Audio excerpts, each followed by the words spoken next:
Our next speaker had a rather interesting start in life. He went from a jail cell as a teenager to now inspiring audiences in more than 50 countries. He rose from a high school dropout to a multi-millionaire. Today, he will show you how to create residual cash flow. What's the term? To create your own wealth. Let's give it up, peak potentials, for Mr. Randy Gage.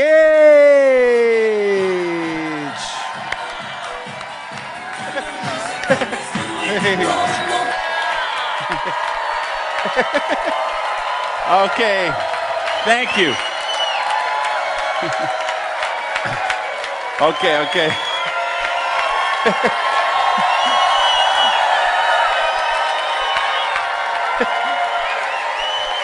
Oh, yeah. Sit down, you're cutting in my time. Safe is the new risky. Everything we were taught, everything we believed for many, many years, probably what you were programmed with since you were a child, the safe way to create a living, a lifestyle, to get a job, to work a job, to build wealth, today is probably the riskiest thing in the world. Because all the rules have changed. My mother, I grew up in Madison, Wisconsin. Badgers, yeah. Single mother who raised 3 kids by herself. She did this knocking on doors, selling Avon. And I mean, this is back in the day when you literally were knocking on doors. It's not like today where it might be a gal works at an office and she takes a catalog and shares with her friends at work. No, my mother knocked on doors to raise 3 kids by herself. And you know what she told me and my brother and my sister? Go to school, get an education, and get a job for a big company, and you'll be set for life. Yeah, whoops. That's it. Whoops. And of course, fortunately, you could tell, you've heard from the introduction already, I'm a high school dropout, so you know I didn't follow that advice. Now, the truth is I didn't have a choice, because to say I'm a high school dropout is kind of gilding the lily, since I was actually expelled from high school in the 9th grade. From Madison West Senior High. Did you go there? Okay, all right. So, but my mother was telling me the best that she knew, right? And I tell you, there were millions of mothers and fathers all over America and all over the world who were telling their kids the same thing. Go to school, get an education, get a job for a big company. And of course, the big companies are like General Motors. And that was the thing, man. If you got a job for GM, you were set for life. At least that's what we thought. Fast forward today, I was reading something that's way, way back in maybe 10 years ago or 12 years ago. General Motors had laid off more people than any company in the history of the world. And, you know, that's a very cyclical business, the car business. It's, you know, they might lay off 40,000 this quarter, and then 2 quarters later, they'll hire them back, and, you know, last in, first fired, and first fired, last out, or, you know, whatever their little seniority sequence is. That's just the nature of the business. Certainly, the way we thought to get rich, the times have changed. Nowhere did this become more apparent to me than when I was in Phuket, Thailand. And I was there doing something from my bucket list, you know, the list you make of things you want to do before you die. So one of the things I wanted to do before I died was to ride an elephant. So I go to Phuket, Thailand with a bunch of my friends, and we go there to ride elephants in the rainforest at this eco preserve there. And we had a big group, and they said, well, we don't have enough elephants for all of you guys, but here's what we want you to do. We're going to split you in half. Half of you will ride the elephants right now, and the other half go over and see the monkey training show. And then we'll switch. Like, the monkey training show, you know what? So we go and see. Here's what the deal is. They train monkeys to harvest coconuts from the palm trees. So if you have a monkey in Thailand, you send them to monkey training school. It costs about $300. And then what they've done is they have set up, all these palm trees have a big cable that goes to the top of the palm tree. And the monkey climbs to there. They put one hand and one foot on the cable, and then they take the other hand and the other foot, and they spin the coconut around enough times till it drops to the ground.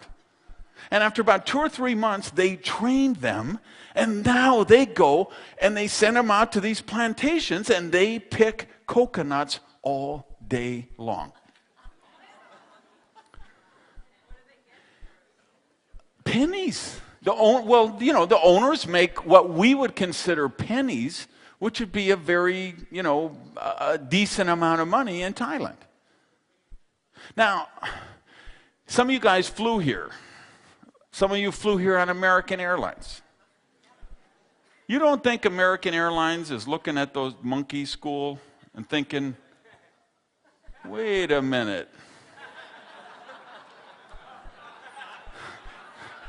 Could we replace those flight attendants with monkeys, you think? You don't think there's somebody in Dallas thinking that right now? Take it further.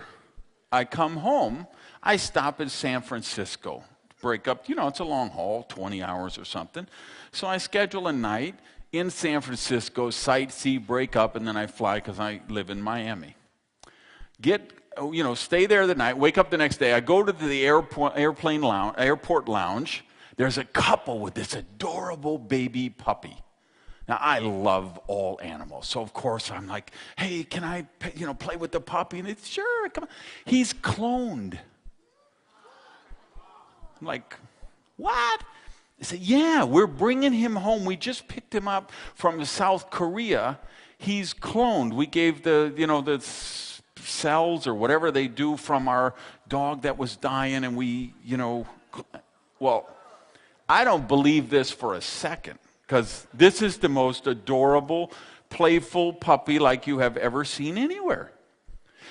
Then it turns out they're on the same flight home from me, and they're also sitting in first class. And the guy takes the little carrier with the puppy, and he goes back to the back of the plane like 2 or 3 times, and he's talking with people, and he's coming back.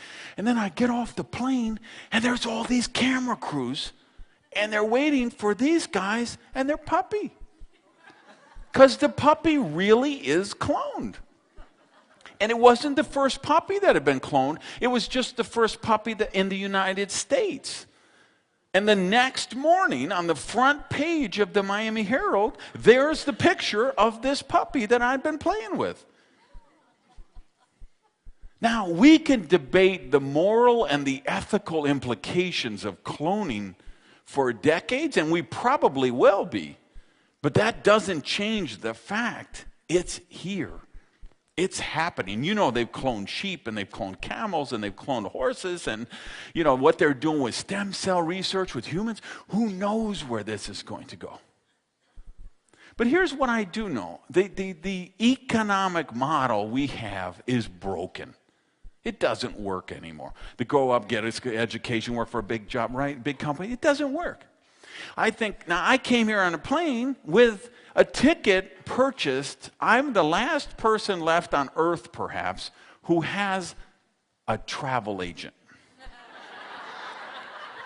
I'm kind of embarrassed to admit it, but I really do. I have a travel agent. I have the same travel agent that I had 30 years ago. That's how long I've had this travel agent. Now, it's funny, when I first started going to her, she had an office with 6 or 7 people working in it. They all had a desk, and they all had those phones with the 5-button lines that flashed, and they'd all be sitting at their desk and answering phones, and people would be sitting there, and they'd be booking cruises and booking vacations and things. Now, she works out of her home. She has an assistant who helps her answer the phone now and then. Those other 5 or 6 jobs that used to work for her, they don't exist anymore. They've been replaced by technology. Video stores, right? I live in South Beach. We had one of the coolest video stores in the world. One of those, they did all the art house films and the cool films and the documentaries. They had 100,000 titles. It's a neighborhood store. It wasn't a chain. So, and I don't watch many video, but I'd go in now and then. So I might get in once or twice a year. So I go in, and it's like half the store is gone. And there's like things on the floor where the shelves used to be. There's a guy working behind the counter. I'm like, dude, what's going on? And he's like, don't you know? Nobody goes to the video store anymore. They get them from their cable company. They watch them online. They stream them, download. Oh, I never really, yeah. So it used to be 5, 6 guys working in that video store. Now there was one. Those other 5 positions, they're gone forever.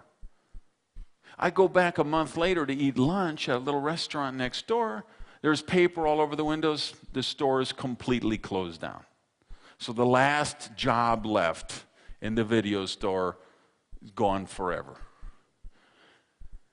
That's the disruptive technology Rand was talking about last session, right? When disruptive stuff happens, like technology, it changes the whole playing field. So everything has changed.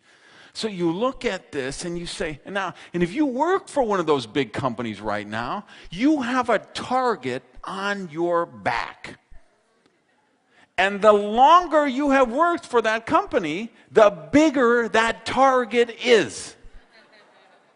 Because all the rules have gone upside down. It used to be, you could say with pride, I have worked for this company for 32 years. And you were honored for that. You were celebrated for that. You know what happens today? They say, he's been here 32 years. You know what we're paying for health care for this guy? And insurance and vacation pay. Isn't there some kid we could hire that just got out of school who'd work for half his salary and get 2 weeks vacation instead of 12 weeks vacation, and less health care and less benefits and less this and less that? And the longer you have worked for that company, the bigger the target on your back. Safe is the new risky. You want to create wealth today, you have to take charge of your own economy.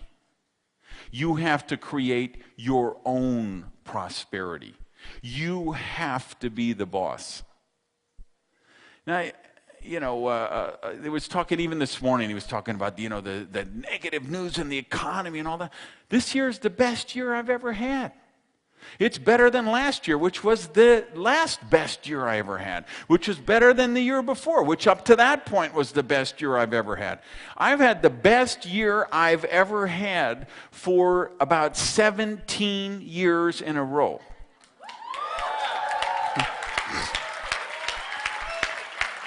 I'm on a vicious cycle of prosperity. And you know why? Because I don't outsource my prosperity to the economy, the government, the news network, the data sphere, the perception. I don't care what that economy is. I make my own economy, and you have to make your own economy. So next time someone says, what are you doing about the recession? What are you doing about the economic downturn? What are you doing? You say, I choose not to participate in it.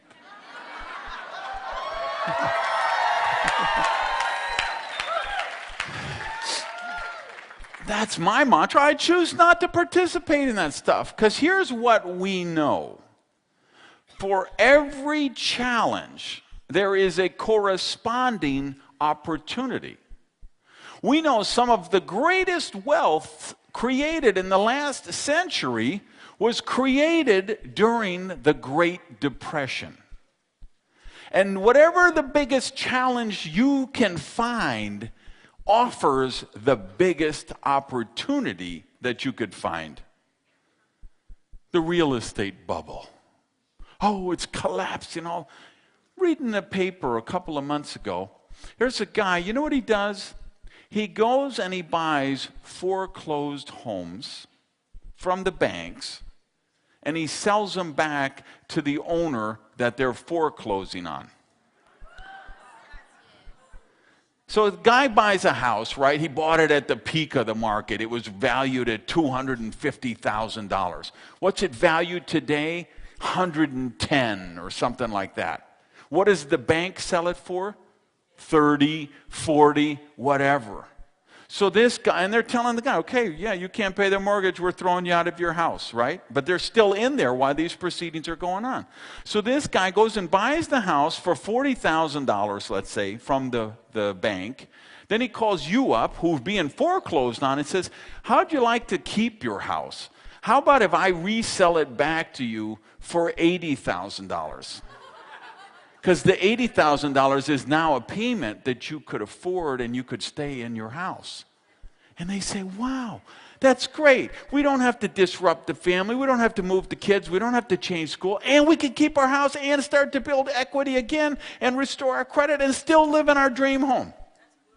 And this guy makes $40,000 without ever even really taking possession of the property. Is that ingenious? It's just an opportunity created by a challenge. All prosperity is a value for value equation. And prosperity is infinite. All true prosperity is infinite. Because remember, money is just a meme, a mind virus. A mind virus is something you get programmed. You get infected with a virus, just like your computer on the hard drive gets infected. Your mind gets infected with a virus. There's mind viruses going around all the time. This was the source of, the topic of my last book. What are all the mind viruses about? Money is bad. Rich people are evil. It's spiritual to be poor. It's noble to be poor. Those are just mind viruses. We get infected by organized religion is one of the guiltiest parties. Governments are one of the guiltiest parties. And of course, what I call the data sphere. TV, radio, internet, movies, newspapers, magazines, email chains, social media sites. They're just infecting you with these mind viruses. Well, money, if you see this $100 bill, this is just a mind virus. This has no intrinsic, inherent value in and of itself. It's just, particularly in the United States, because there's not, back in 1971, President Nixon took the dollar off the gold standard. At that point, money still had a value because there was a corresponding value of gold in Fort Knox. The day that changed, this became worthless. So the government says, this is worth $100. But what's the truth? There's 10% inflation. Now it's worth 90 cents. Another 10%, it's worth 80 cents. Now we're going to adjust the consumer price index because the inflation is going too far, and now we don't want people to know how much it really costs to live. So we'll take out things like bread and milk and eggs and gasoline and things that people buy all the time, and we'll replace them with cars or rakes or lawn blowers or whatever things so that and now we lose another 10% and another 10%, and then that's the real value of that. It's worthless. Now, of course, I'm hoping somebody this weekend is going to do a session on precious metals, gold, silver, platinum, because that's the only real form of payment in the world. because that is they're not, that can't be done on a printing press. So true prosperity is a value for value exchange. The more value you create, the more prosperity you're going to attract.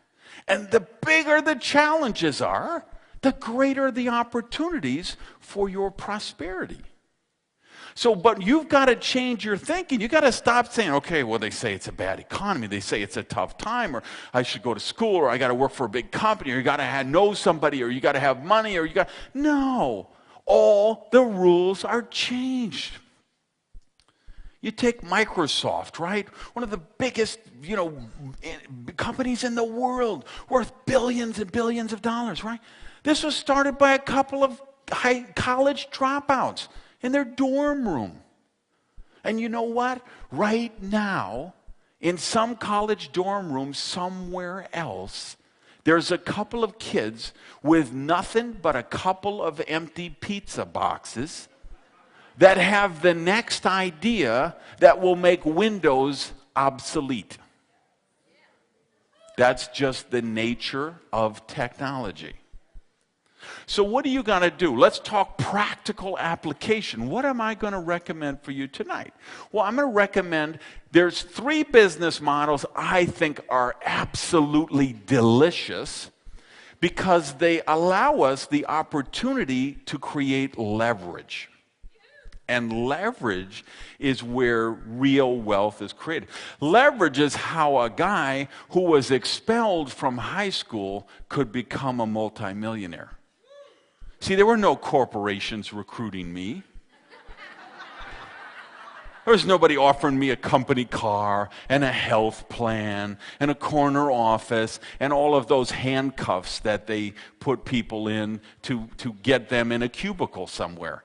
I didn't have those opportunities. All I had was this fervent wish, this vision that I would be rich. Now, why did I have that vision? Because I hated being broke. I was broke for 30 years. You ever see those people on TV? They're being interviewed, and they're like, yes, we were poor, but we didn't know it.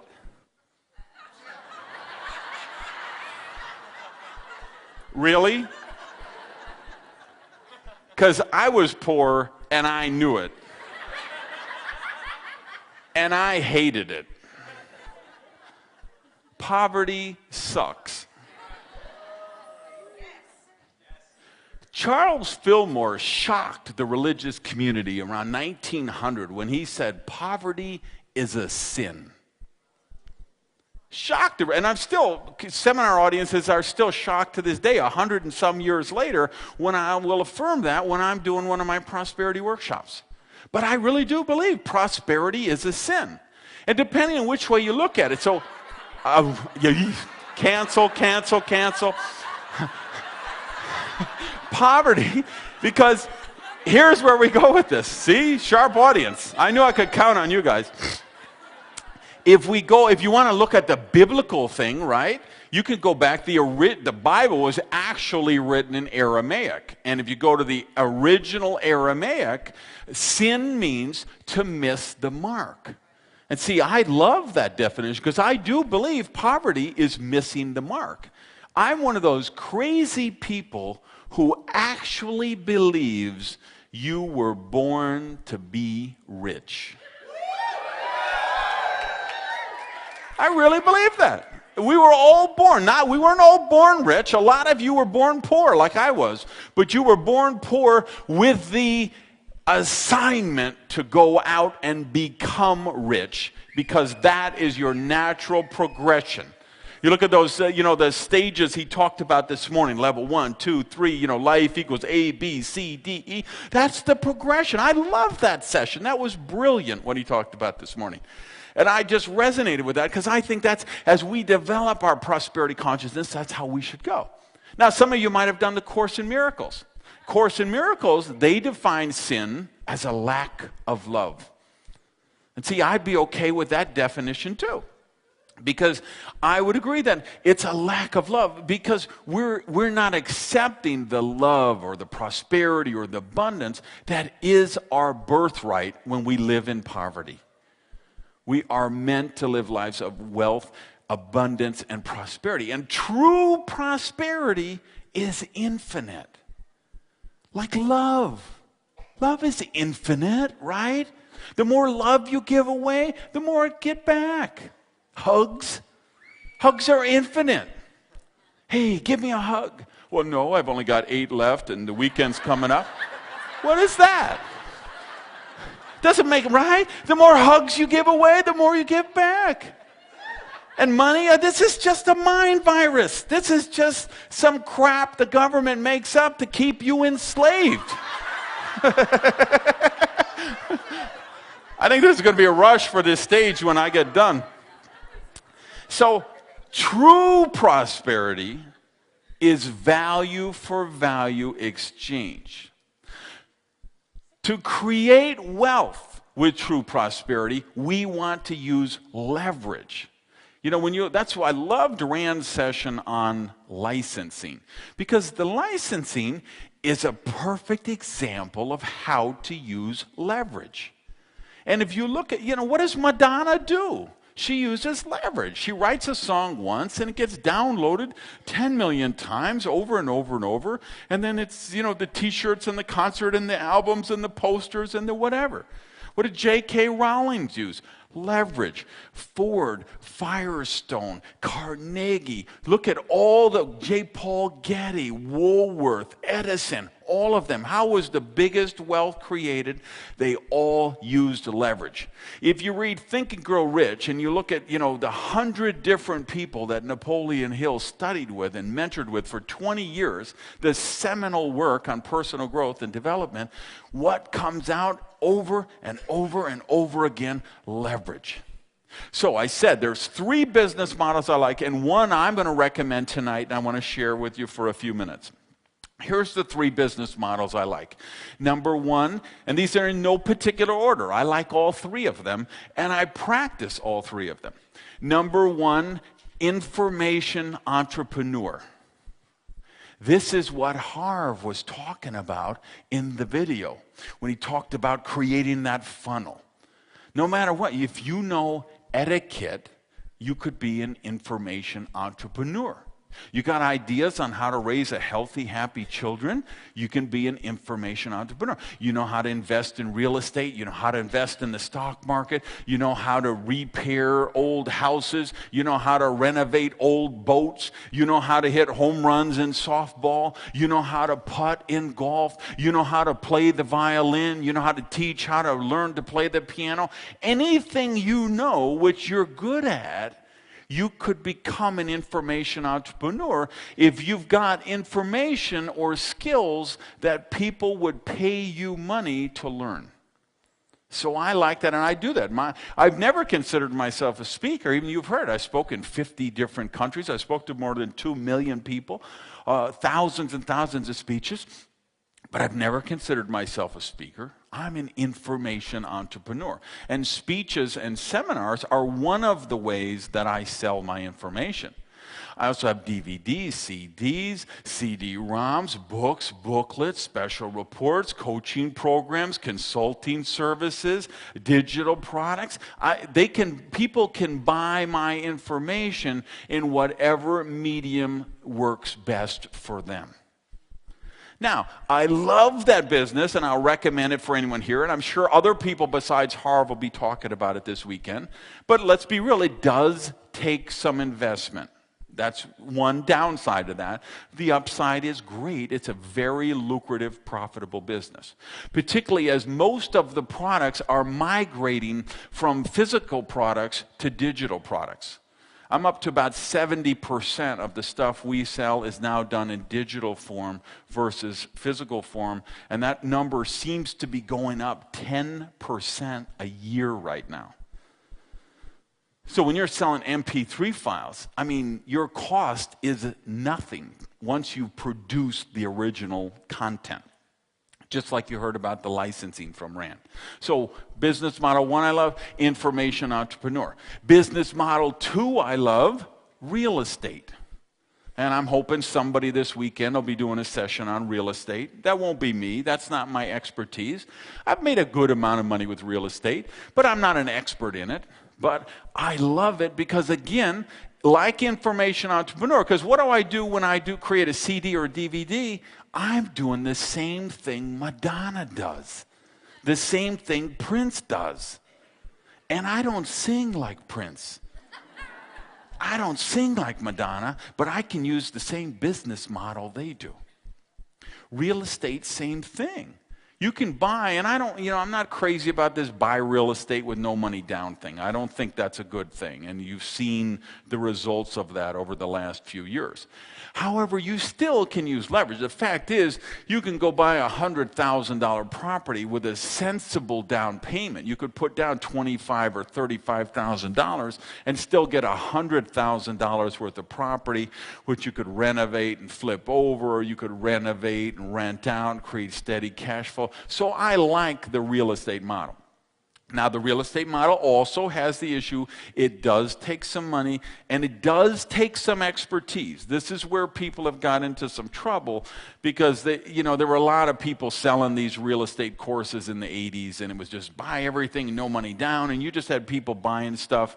And, it's even Robert Allen, who was one of the original guys who wrote one of those books. I mean, he talked about, you got to feed the alligator or eventually the alligator is going to eat you. And he went through a couple of cycles where he had the alligator eating him. So there, you've got to be, so just, buying a bunch of stuff on total leverage, I don't think that's a prudent way to create prosperity. But there's a measured way, a mindful way to create prosperity through real estate. And the key of this is, of course, you want to do it so you never have to sell it. Like if I take the condo I live in, when I bought it, it was worth $1.1 million. If I appraised it, and I haven't appraised it, but let's say if I would have appraised it last year, it might have been worth $600,000. You say, I lost $500,000. No, I didn't lose $500,000. I still have a gorgeous condo. It's the best building in South Beach, the only one with parking, marina, no noise, side street, right on the water. And you know what? It will come back to $1.1 million. And then it'll go to $1.3 million, $1.5 million, and even $1.8 million or $3 million. Who knows where it's going to end up? The key is I didn't have to sell it when the market tanked, right? So you've got to be mindful of the cash flow. If you do that, real estate is a wonderful way to create wealth. Here's the third one, and I'm going to shock some of you in this room. Network marketing. Okay, I will shock some of you and delight others of you. Multi-level marketing, MLM, or network marketing, is one of, I think, of the three, this is my favorite because this is the one, a guy who was thrown out of high school, who didn't have money, who didn't have connections, who didn't have skills. I could learn the business and become a multimillionaire. And it's all about cash flow. See, in the new economy, cash is king. Real estate? You know what bargains are out there in real estate right now? If you have a cash flow coming in, like I have coming in from network marketing, do you know the kind of property? Because I love real estate. Like I say, when I look, one of my goals is to be a billionaire. And I look at the billionaires and I say, well, this one did it with real estate, this one did it with real estate, this one did it with, a lot of them did it with real estate. And what I see, it's usually commercial real estate. They're buying office towers. DeBartolo did it with shopping centers.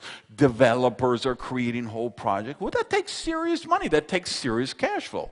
Well, I have serious cash flow. And at times like these, what did we say? The worst challenges are the greatest opportunities. So I created a solid cash flow in network marketing, which I can invest in information entrepreneur, and I can invest in real estate, and now I am leveraging my leverage. So it's like to the nth power. So you go out here, what I'm going to recommend, no matter what you do this weekend, I hope everybody bought Rand's kit and you want to do license. And whoever comes after me, I hope you buy their kit. Who's ever tomorrow morning, buy their kit. The real estate guy and the penny stock guy and the precious metals lady and this business and the giant gumball machine and the wash on cars machines or the ceiling tile cleaning franchise or the car, whatever you decide to do. Great. Do network marketing in addition to that. Because this is a business you can start without experience, without a lot of money, and do it part-time with whatever job or business you're already doing. And you create, think about if you do just a stupid level, just minimum level of success, and create $2,000 a month in residual income with your network marketing company. How many properties do you need to buy to create $2,000 a month in residual income? How many CDs would you have to buy? How much money would you have to have in the savings account, at 2.3% or whatever they're playing right now? How much money would you have to have in the bank to get $2,000 a month? $5,000 a month. Just $5,000 a month, residual income from network marketing, which I can show you how to do in your sleep. If you're a brain-dead moron on crack, I can show you how to make $5,000 a month like that, right? And now, how many properties would you have to buy? You'd have to have $1 million worth of property with positive cash flow. And ask how many real estate investors right now, how many properties they have with positive cash flow, because it ain't that many. Ask how much money would they have to have in the bank? How much money would they have to invest in a different type of business to create $2,000 a month, $5,000 a month, $10,000 a month? I'm going to talk today, for you guys serious, I'm going to talk about creating $100,000 a month residual income. And you would be shocked how many people in Herbalife and Shackley and USANA and Amway and New Skin and Old Skin and In Between Skin, how many of these people, us who are making $50,000, $75,000, $100,000 a month with no overhead, no employees, no personal guarantees, no contracts, no offices. So let me tell you how it started. 32 years ago. So Thursday night, and the phone rings. It's my business partner. We're running a restaurant together, losing our shirt. So Jimmy calls me. What are you doing Saturday afternoon? I don't know, why? So I met this guy. I was at the gas station, filling up my car with the gas. Guy started talking to me. He's coming over to the house. And I want you there to protect me because I think it's Amway. I'm 20 years old. I say, Amway? What's Amway?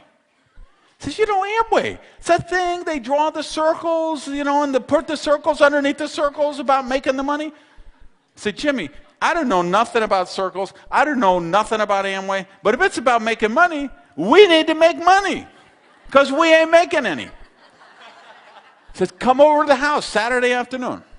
So I go to his house Saturday afternoon. The guy shows up. His name is also Jim. He gets a yellow legal pad, just like this, a red pen, and he draws a circle. And he writes, you, in the circle.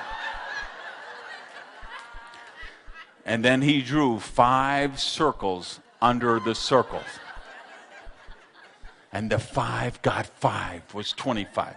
And those 5 got 5, 125. And 6, 25. And 3,000, 125. And 15,000 and 78,000. I'm like, I'm in. So you can see what a good, so Jimmy, of course, he has to sign up so he can sign up me. So you can see what a good job I did of protecting him. Now, I'm this 20-year-old pathologically shy guy with no people skills who needs a lot of personal development. You heard, I was in jail at 15 for armed robbery. I was a teenage drug addict. I was a teenage alcoholic. I made a lot of really bad choices, okay? I come from, in my family, when we have a family get-together, our motto is, we put the fun back in dysfunctional, okay? So I come into this business, I have all these issues, right? And I'm pathologically shy. I have no marketing skills, no sales skills, no business skills, no people skills, no time management skills. I just know I hate being broke, and I want to be rich. And in those days, when you joined the Amway Corporation, you got a 3-ring binder like this thick. And it said, this is how you do the business. So they said, you call your friends and you read this script exactly. I said, okay, these people, they must know what they're doing. I don't know what I'm doing. So I pick up the phone. I get my big binder. I say, hello, friend's name here.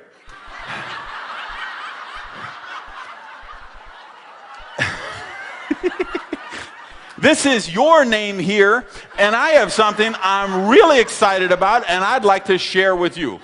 What would be better, Tuesday night at 7 o'clock or Thursday night at 7:30?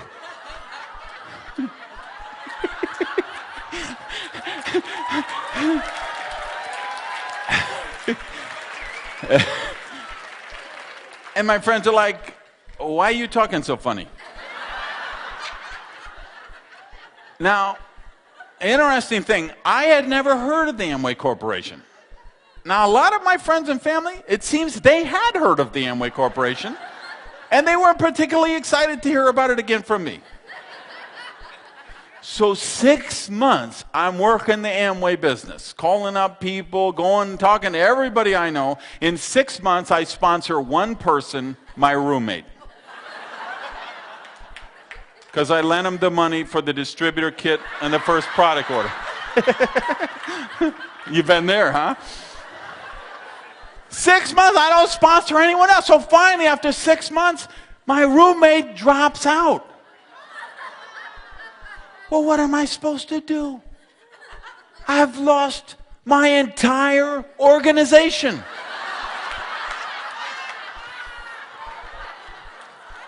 So I quit.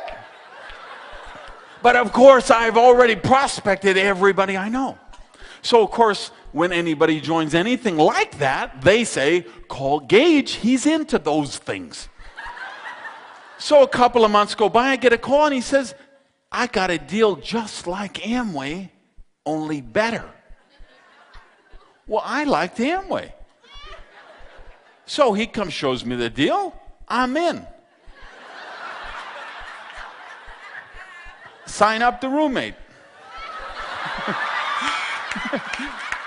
Same deal. 3-4 months go by, roommate drops out. I drop out. Couple of months later, ring, ring. They got a deal that's just like the deal that's better than Amway, only it's better than the deal that's better than Amway. I'm all over that. Same deal, sign up the roommate. Same deal, roommate drops out, I drop out. Couple of months go by, ring, ring. They got a deal that's better than the deal, which is better than the deal, which is better than Amway. I'm all over it. Roommate won't join. 5 years I labored in network marketing. 5 years I bought products. I bought tapes. I went to meetings. I drove my broke-mobile Plymouth, okay, and parked it in the back behind the restaurants, or 2 blocks down the street, so they wouldn't see my rusted-out broke-mobile, so I could go in and talk about traveling the beaches of the world. And we have joy, and we have fun, we have seasons in the sun, and the... 5 years I lost money. 5 years I tried to sell the dream, losing money. And after 5 years I say, this dog don't hunt.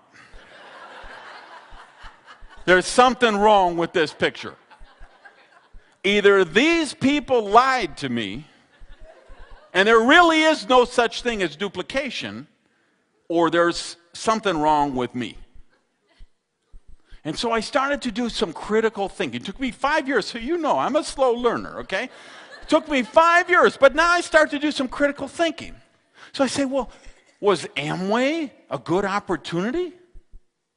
Now, we can look forward now and look back.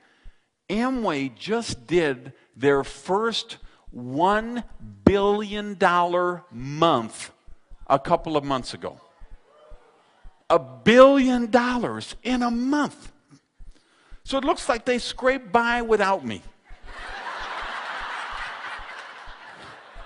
Right? How many millionaires did Amway create? And then I looked at the second one I joined, and the third one I joined, and the fourth one, and I was in dozens. Because, at that time, my dream was to make $10,000 a month. Because if I made $10,000 a month, I would have been the richest person I had ever met. Because I said, $10,000 a month, you could never spend that much money. Because coming from where I was, those days a car payment was like $200 a month or $150 a month. Your rent was like, you could buy everything you needed for $1,000 a month. And I'm like, who could possibly spend $9,000 a month? You couldn't spend that money. But meanwhile, I wasn't making any money, so I said, well, I'm not doing it in one program. What I need to do is I'll join 10 different companies. And I'll make $1,000 a month in each of them. And they don't compete with each other because they're all different product lines. And this one has a car polish, and this one gives a free bonus car so you could use the polish for that. And this one sells long distance service, and you need long distance service to build the other one. And this one, and of course that doesn't work. You could build one company only. But I didn't know that. So I'm trying to. So by 5 years in, I've been in literally dozens of companies. And when I look back, I say, there are people who were making money in those companies. There were people who were driving free bonus cars in those companies. There were people walking across the stage with those big bonus checks in those companies. There were people creating wealth, and they had the same compensation plan, the same product line, the same marketing materials, the same everything. What was the one thing different in the equation? Me. So I said, duplication has to be real because there's people doing it. What do I have to change? So I began my study of the profession of network marketing, which I have been on for another 27 years since then. And I learned a couple of things. See, the difference, here's the thing with, and by the way, why should everyone in this room do network marketing? It's the best benefits in the world. You pick the people you work with. You choose the hours you work. Great tax advantages for a home-based business. Great travel opportunities. Unlimited income potential. Doesn't matter if you're young or old. Doesn't matter if you're woman or man. Doesn't matter what your education or your lack of education is. The only ceiling in this is what you set on yourself. And the best part of it, you become successful by helping other people reach success. See, network marketing, you get paid exactly what you're worth. Now, that's either going to scare the hell out of you or it's going to liberate you. Because you get to choose. That's the good news. You get to choose. You can be the slumdog or you can be the millionaire. But you make that choice. And you make that choice by who you become. Because network marketing is like the ultimate fast pace of personal development. I had to grow myself. I had to develop people skills. I had to develop self-discipline. I had to develop time. I had to develop character. But here's the difference in network marketing versus the corporate world or any other business. When you join a network marketing company, you have this whole sponsorship line of people above you who have a vested interest in your business success. That's what makes the learning curve in this. So any other business, you go to that and there's, you join a company, that person doesn't want to train you. Because you know why they don't want to train you. Because they're going to say, here's the new guy. He just graduated from college. Would you give him some training? You're saying, as soon as I trained this kid, the target on my back just got bigger.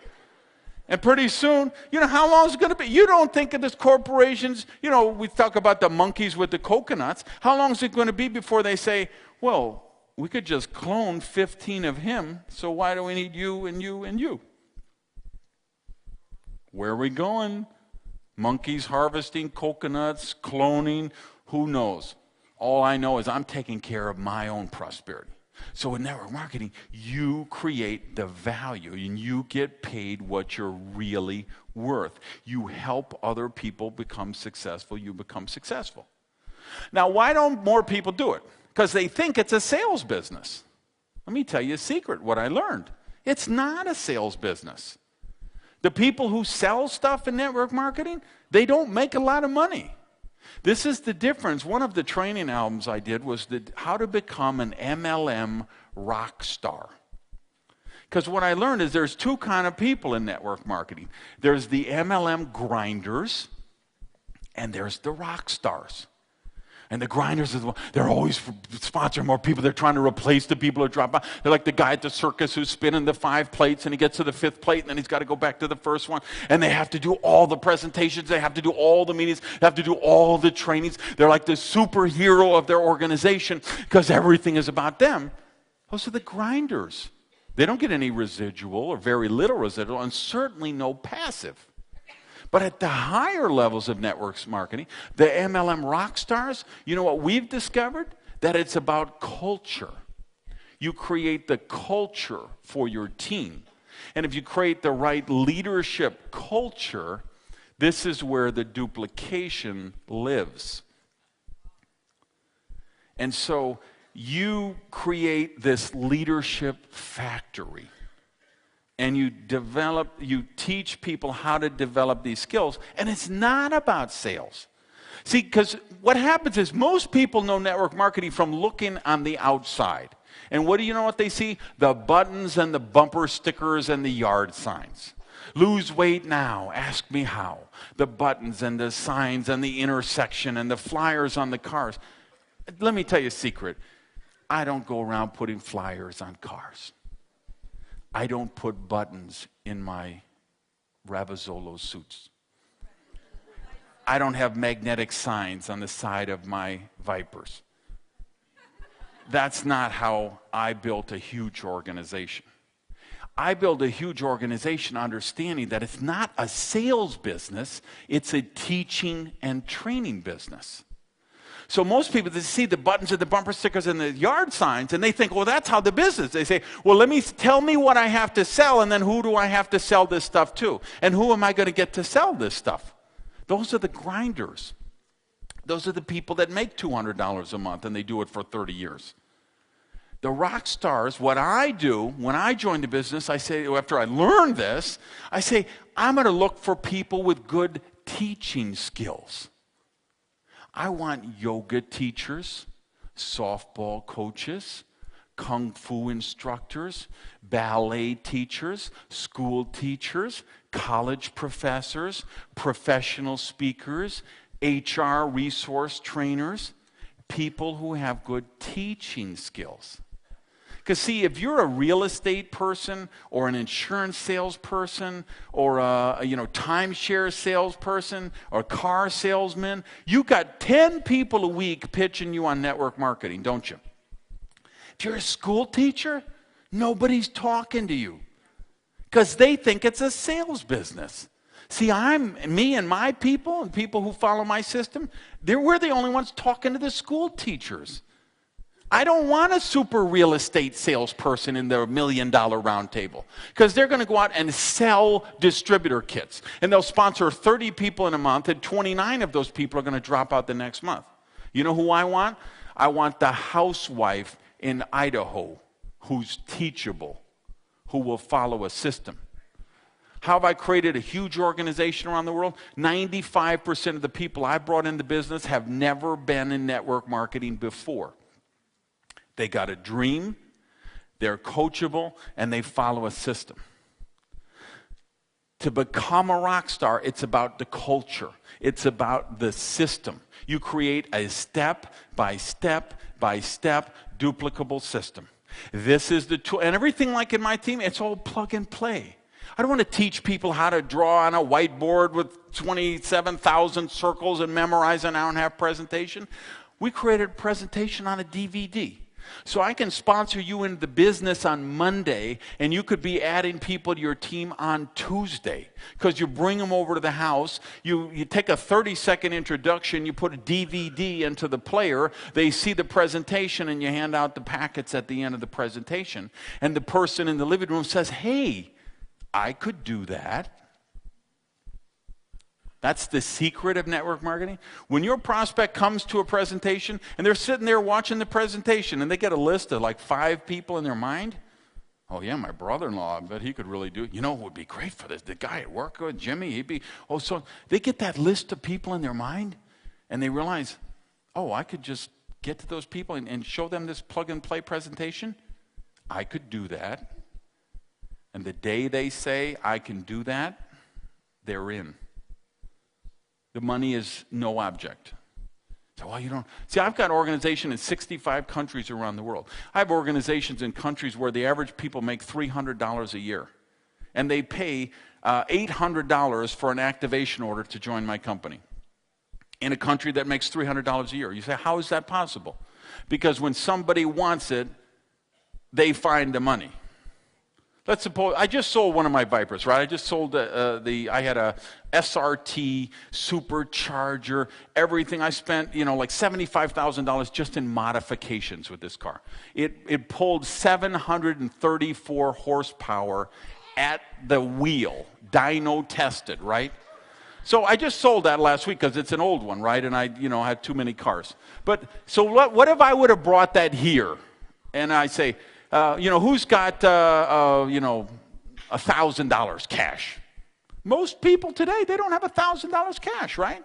But if I would have said, I brought my old Viper, that old broken down thing, it barely goes 200 miles an hour anymore, I'm just selling this thing. First person gives me $1,000, it's theirs. Every single person would find $1,000, wouldn't they? You say, I know what that car is worth. I could buy it one day. I could turn it around and sell it the next day. You'd call your brother-in-law. I will wash your car every week for the next 2 years. Just lend me the money. I will do this. I will clean your house. I'll do the construction, clean it, whatever. Same thing. You get a call from the hospital. We have your 6-year-old daughter here. Her leg is broken. She needs surgery right now. It's $1,500. We don't take insurance. We need cash. You'd find it $1,500, wouldn't you? You just would. When the dream is big enough, the facts don't count. We sell dreams. That's what I sell in my business. I'm not in peddling this and that. I'm selling dreams. And then I'm finding people with good teaching skills, good training skills. Here's what I would tell you. At that point, 5 years into the business, I had to decide, is this duplication thing real? Or is this just a bill of goods these people are selling me? And like I say, I went through that, that real critical thinking period and realized it is real. There are people who are doing it and doing it successfully. But the difference is they're not the grinders. They're not the peddlers. They're the people that understand you gotta have a system. Step by step by step. This is the first thing you give to prospect. Here's the package you give them. Here's the second step. Here's the package you give them. Here's the follow-up process. Here's the package you give them. How do you automate it? How do you systematize it? And how do you make it scalable? If I look at now, if I would have gone to a party some years ago, if I went to like my friend Terry, he owned 3 Burger Kings. We'd go to a party, let's say, and people say, what do you do? And he'd say, I own 3 Burger Kings. They'd be like, wow. They ask me, what do I do? I'd say, I'm in network marketing, They're like, oh, well, keep away from that guy. Fast forward today. Now me and Terry, let's go to a party. Well, he doesn't have 3 Burger Kings, he has 2 because he closed one down. He's got hundreds of employees. He's got hundreds of thousands of dollars worth of personal guarantees.